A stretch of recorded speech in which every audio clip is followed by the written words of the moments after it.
Oh, hello, everyone. Today we are talking about fear and desire and the universal attractiveness of both of those things. So, when I'm working with clients, one of the things that comes up really often is around desire. And the reason why this is important is because our desires, the way that we want the things that we want is part of like life playing with us, life force moving through us, right? And so a lot of times desire, creative energy, erotic energy, life force energy, you'll hear different uh people talking about the same quality of energy, but it's this energy that moves through us that we're more or less experiencing our life, right?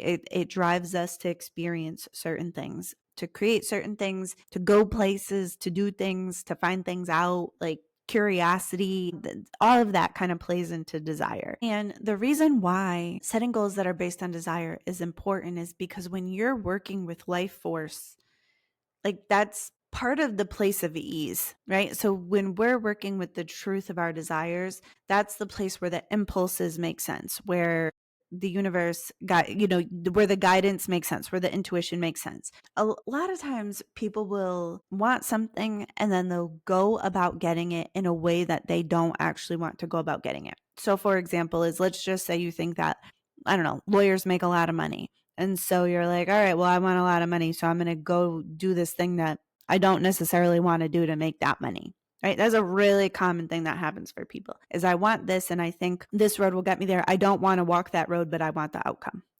All right. That's going to be a betrayal of desire. One of the remnants of the patriarchy is diminishment, a repression, shaming, a disregard for women's desire. Now, this desire could be financial, ambition, success, sex, food, whatever else. And, 100 years ago or whatever, when women didn't have rights or access to money, our desires were just kind of a pain in the ass because somebody else had to meet them, right? So it's like a little bit not as awesome for anybody. And still, women's desires are often denied, repressed, shamed, whatever else. And a lot of times I'll ask clients, I'll say, well, what do you want?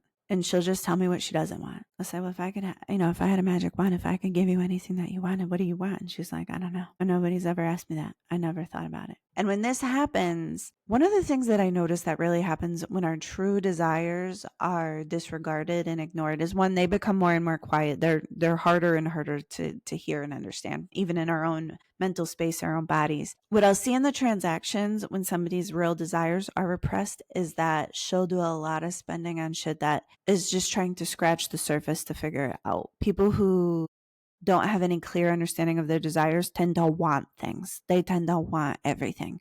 And the more off the track she is with herself, the worse the wanting gets. And usually you'll see it in, little purchases, things that don't really matter, right? It's like chasing something you don't even really want and nothing feels satisfying. So desire is one of the places that's really important to figure out the truth for yourself.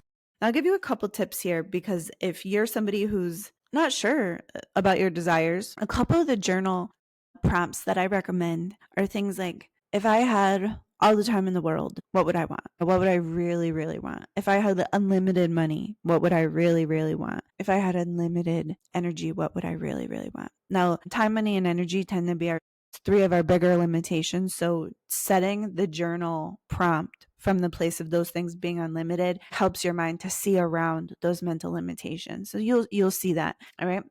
Another thing that you can do is play with judgments. So if I was a greedy bad girl, what would I want? If I was absolutely selfish, what would I want? If I was putting myself first, what would I want? Right? And these questions, again, a lot of times we have judgments that say it's wrong to want certain things. Don't be greedy. Don't be this. Don't be that. Right? And so we judge this energy that's moving through us and we don't want to look at it. Right? So if your programming says, don't be greedy, and the things that you would want might make you greedy, it's going to be really hard to know what those are. So playing this journal prompt. So really you can ask yourself any question, But what you want to do is take your mind to the place of the other side of the judgment. So like, if I was a greedy bad girl, what would I want? So I'm going to the place of the judgment, and I'm just asking myself, because if I don't want to be greedy and I say, what do I want? I'll be asking from the other side of the judgment. If I said, well, if I was a greedy bad girl, that moves me across, judgments are like a wall. So I'll be on the other side of the wall and I'll have a different perspective. And so that's a way to start to figure these things out, like on the mental level, right? You start to get to know these things. And then once you start playing with desire, you'll start to feel it. You can feel it in your body. I would describe desire as more of like a pulling energy. It feels like it pulls me along. Right? It doesn't feel, I don't necessarily have to force it, things like that. And sometimes we'll have small desires, like I want an ice cream cone, or I want to go here, or I want to, I want to take a drive out to the mall. I want to do this or that. And sometimes we'll have like the bigger burning desires, like Napoleon Hill talks about, like a burning desire to create, to experience, or whatever else. And so we're going to have different flavors of desire too. Sometimes it's a desire to consume. Sometimes it's a desire to create. Sometimes it's a desire to have or to be, to do something. You just want to think about it that way too, because a lot of times people kind of will put all of their desires into the box of like having or doing, right? Like having or doing. I want to have this amount of money. I want to go to this vacation. I want to do that thing. But a lot of times the desires that burn, the burning desires are the things that we want to create, the gifts that we're supposed to give to the world. And so I would just think about, so like sometimes your desires are going to be, what I say, consuming. I want to eat that. I want to drink that. I want to, consume somebody else's creation. Sometimes it's locational. I want to go to this place or go see that. It's like an experience. And sometimes it's the be do have. I want to be dancing. Well, I guess that's doing, but I want to be a dancer. I want to do dancing. I want to have dance clothes. I want to be rich. I want to do rich things. I want to have money in the bank. Right? So these be do haves. All right. So the flip side of desire. Now, on an energetic level, I can't really tell if fear and desire are two separate frequencies. To me, they're almost the same. When I can feel into somebody's desire, oftentimes I'll also pick up her fear. So, I don't know. There's a mystery of the life, right? Like in the energetic realm, it's all invisible. But to me, when somebody's got a desire for something, there's always, not always, but there's often a fear that comes with it. So last week we talked about setting intentions and then setting these counter intentions. And when fear and desire split, I just want you to understand that both of those energies are very, very attractive, right?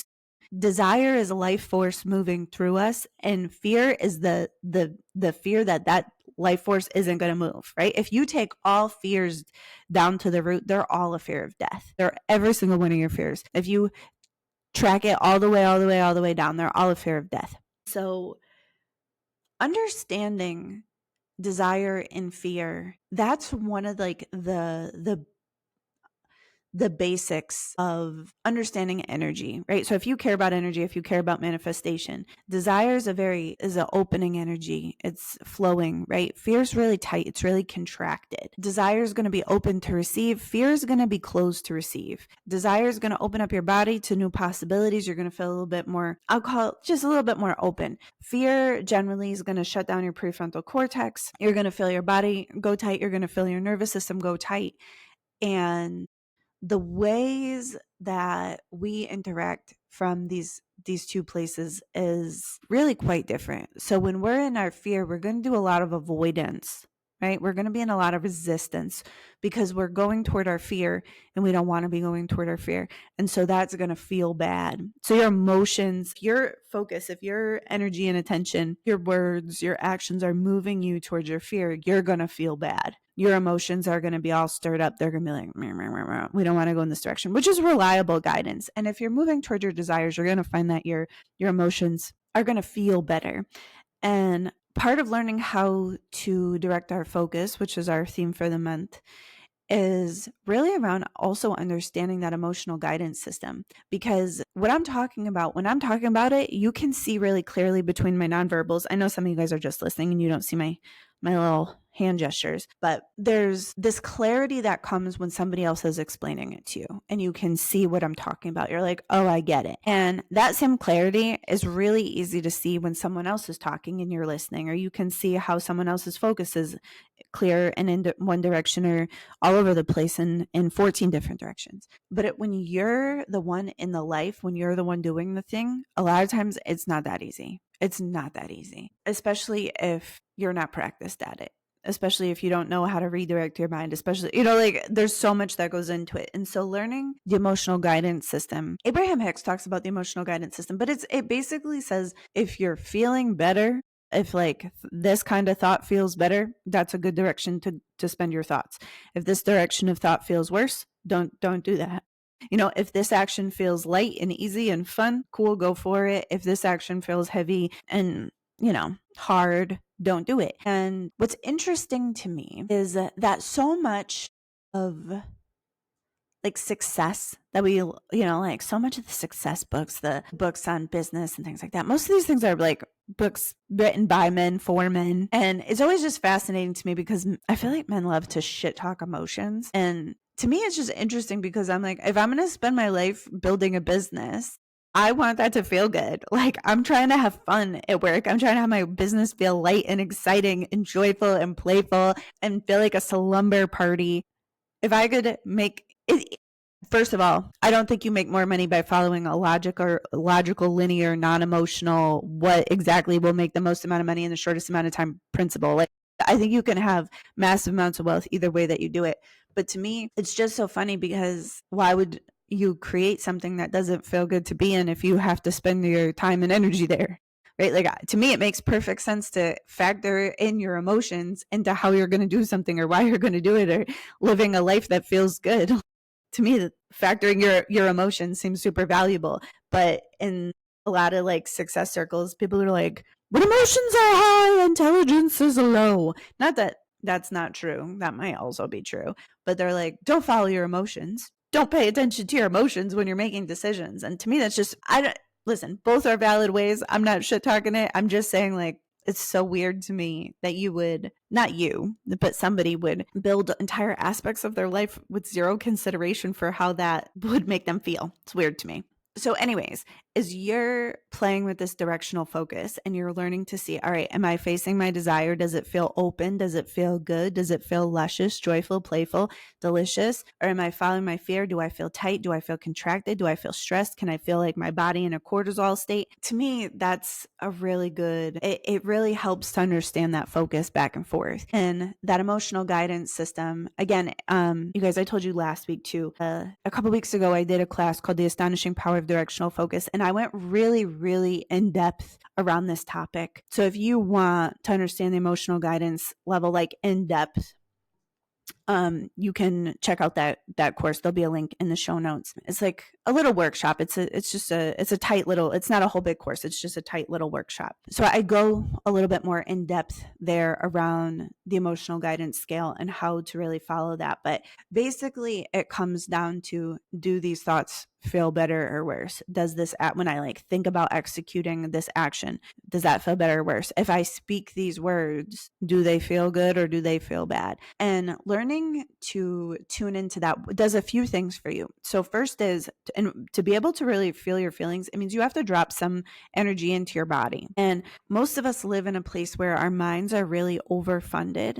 And when I say overfunded, I mean, if you have energy that's supposed to be in your mental body, your physical body, your emotional body, your energetic body. But for a lot of us, we live so much in our heads that we have very little energy in our emotional bodies or physical bodies. And how you would know if that's you, like how you would know if I'm talking to you, is if you have enough energy to be in the future, present, past, all at the same time, your mind is probably overfunded. If you're in your head so much that you didn't eat food, you didn't drink water, it's 3 p.m., you're like, did I drink anything besides coffee today?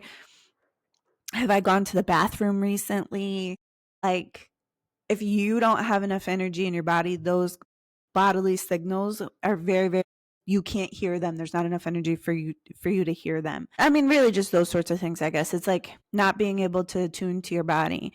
if you don't know if you have emotions, if you haven't felt any emotions any sort of recently, like if you stay in a state of kind of in your body, like a sense of numbness in your body or apathy in your body, but your mind is always swirling, right? Like if you talk about your feelings, but you don't actually feel anything when you're talking about it. Like if you can bring up an old story, talk about it, feel those opinions and like judgments and stuff coming up to the table, but not actually feel in your body those emotions, that's a good way to know that your mind is overfunded. So one of the things that's going to be really important about that emotional guidance system is that you have enough energy in your body to be able to feel those emotions, and that those emotions are not going to be judged. You know, a lot of us also will judge our emotions in such a way that then we're ending repressing them or denying them. And that doesn't mean that they're not there. It just means you're not willing to look at them. So repressing your anger doesn't make that anger go away. It just pushes it into places in your energy field that you can't see, that you're not looking for.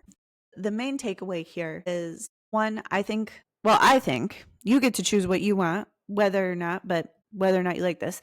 But I think factoring your emotions into what you're building, what you're creating, is a really wise move. Because at the end of the day, there's a lot of people who have a life that looks beautiful, but they feel bad in it. You know, there's a hollowness to creating something that's not the truth of what you want. So paying attention to that emotional guidance system. Also, I find that people who have enough energy in their body to be following their emotions, or at least paying attention to their emotions, they're also going to be the people who are getting intuitive guidance. They're going to be able to hear their intuition, which again is just about having enough energy in the emotional and energetic body that you can get those subtle signals, right? Because fear is body. Right. And so it's loud when like you can really feel a fear, but your intuitive guidance is energetic. So it's a little more subtle. And so you have to have your energy in your other bodies, not just all your energy in your mind. So creating from this place of desire, I think, is really, really important. Mapping out the fears. We talked about that in the last episode, so you could go back to last week's episode. And then starting to notice what feels better. Does this feel good? Does that feel good? That gives you a lot of good guidance as to whether or not you're on the path that's going to make you the happiest, right? Because even like the right path, the wrong path, it's so funny. Like I'll talk to people and they'll be like, oh, am I on the right path? And I'm like, I don't know. It's a weird question. Like all paths are fine. Whatever road you choose, you're going to learn something. It's going to be cool. You're going to have an experience, is what we're here for. So I think sometimes the judgment around right and wrong, good and bad, am I choosing the best path? Like we can add a lot of pressure and a lot of like, I don't know, mental fuckery on these things by, again, I'm like, judgment is a lot of mental energy, and sometimes it just makes more sense to drop some attention into the body and just go about it a different way. All right. So I hope this gave you some clarity around fear and desire and how to use your emotions to know, am I opening? Do I feel more open when I think about this, my desire, or do I feel more closed if I'm going in this direction? Am I feeling into my fear? You know, and sometimes I just want to say this too, depending on where you are on that emotional scale, like at the bottom is like shame, guilt, apathy, then like fear, desire, you know, somewhere around there, you're going to hit pride, courage, willingness, reason, love, peace, joy, you know, are going to be more at the top. So there's this emotional guidance scale. So if you're feeling really ashamed of something, anger might be better than where you're at, right? There's a scale, right? Energy holds a different frequency. And so when you're moving up on the frequencies, you're going to feel better and better. And depending on where you're starting from, you may still have to go through some shit. Just saying. So, all right. All right, so next week we're going to talk about aligning our words and our actions. That's it. So I love you so much, and I will talk to you next week. Bye, everybody.